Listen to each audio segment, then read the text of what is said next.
قدرمنو لکه څنګه چې تاسو ته پته دی د الیکشن هلې ځلې شروع دي په دغه وخت کې په لنډو ورځو کې چې کوم انتخابي نشانات هغه هم ورکړل شي څومره هم کاندیډیټ شو.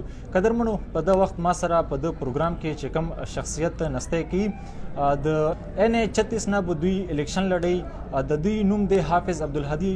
قدرمنو د هیڅ قسم ته د تعارف محتاج نه دی په خپل حلقې کې. نن دوی راغلو کوهاټ ته دوی هایوي چوک کې دوی خپل افتتاح وکړه د دفتر ولا د سره به خبرې کوم د اورګزي او د هنګو حواله سره چې دوی سوي څه جذبه لري څه مخکې دوی پلانینګ دی اورګزي د لپاره. حافظ صاحب ټول نه پهله خو تاسو ډیره مهرباني شکریا چې تاسو وخت راکړو. ډیره مهرباني جی. نن مونږ خپل الیکشن افیس افتتاح وکړو هاټ کې او NA36 کینډیډیټ یم د کې دوړه ډیسټریکټ ای ډیسټریکټ هنګو او ډیسټریکټ اورګزي. نو ان شاء الله مونږ به کوشش وي چې څومره محرومیان دي هغه ختمې کو. نوجوان د پره څه عملی خدمت وکړو، مشر د پره کشر د پره زرنا او تعلیم او صحت د پره روډ انفراستراکچر د پره ټوریزم د پره د مونږ منشور حصہ ده. ان شاء الله کوشش په مونږ دوي چې بهترین طریقې سره د علاقې او عوامو د ملک خدمت وشي. ټیک شو، مهرباني. قدرمنو حافظ صاحب چې دی د اورګزي او د هنګو دوړه نه بدوي الیکشن لړۍ د سره به سیټ چې کم یوز شو د هنګو د اورګزي د حواله سره به تاسو کوم حافظ صاحب کومو ګورو د اورګزي ډیر زیات آبادی دي او د هنګو ډیر زیات آبادی دي د حواله سره سوي چې د سیټ په یوز باندې شو. سیټ خو دوه پکارو خو فلحال خو چونګې څنګه فیصله ده الیکشن کمیشن کې مونږ پټیشن هم فایل کړیو او هغوی دا اوبجیکشن ولګولو چې آبادي پوره نه ده. بهرحال اوس الیکشن ته څو ورځې پاتې دي نو مو خپله ټوله توجه په کمپین باندې دی او کوشش مونږ دا کوو چې که دا ضلع نظر انداز نه وی شوي یا دواړه نو نن به دا حالت نه و. سیټونه به مونږ نه کمیدو، صوبایي سیټ هم کم شوی دی، قومي هم کم شوی دی. بالکل حافظ صاحب که مونږ وګورو د MNA او د MPA کم سیټونه دي. MPA چې دی اورګزي ته یو میلاو شو، هنګو ته یو میلاو شو، بیا د سیټ د MNA ولا کم سیټ دا یو شلو.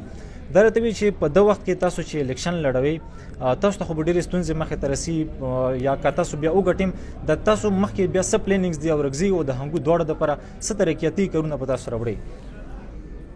مو NA36 یوه ګلدسته دی، مختلف قومونه آباد دي پکې اورګزی دی، بنګش دی، خټک دی، وزیر دی، افریدی دی، شینواره دی، منګل دی. مونږ دپاره ټول قومونه محترم دي.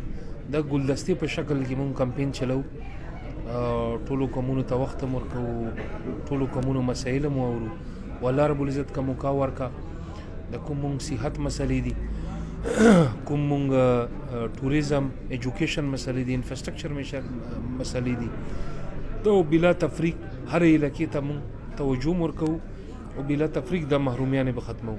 صحیح دی.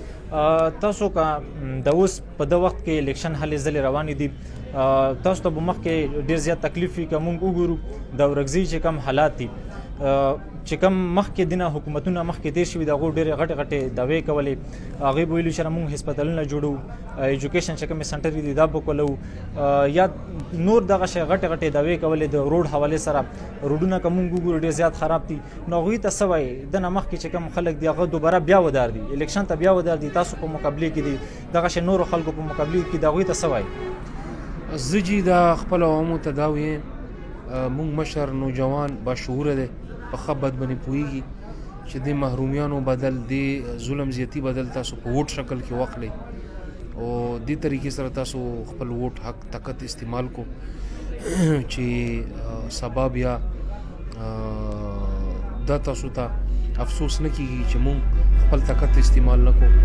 نو د کوم څه شوي دي منصوبې طبقات نظر انداز شوي دي، محرومیانې شوي دي، یا خلکو ټیک کار نه دی کړی. نو مونږ کوشش دی چې دې ځل د انتخابي ماحول داسې برابر شي چې خلک راوځي د ووټ په شکل کې هغه قوتونو ته شکست ورکړي چې چا د خلکو سره یا د عوام سره ظلم زیاتی کړی. ټیک شو، مهرباني.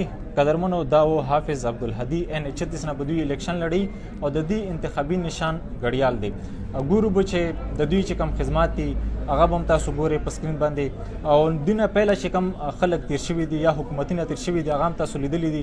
حافظ صاحب دا وایي چې مختلف محکمو کې به زه کوشش دغه کوم چې هغه به زه که سپورټس په شکل کې وي که هغه ایجوکیشن په شکل کې وي هغه زه خپل علاقې ته راوړم او خپل علاقه ترقي وکړي. قدرمنو اجازت ورکړئ خپل خوږ میزبان زبیر خان ته د بل پروګرام پورې. والسلام.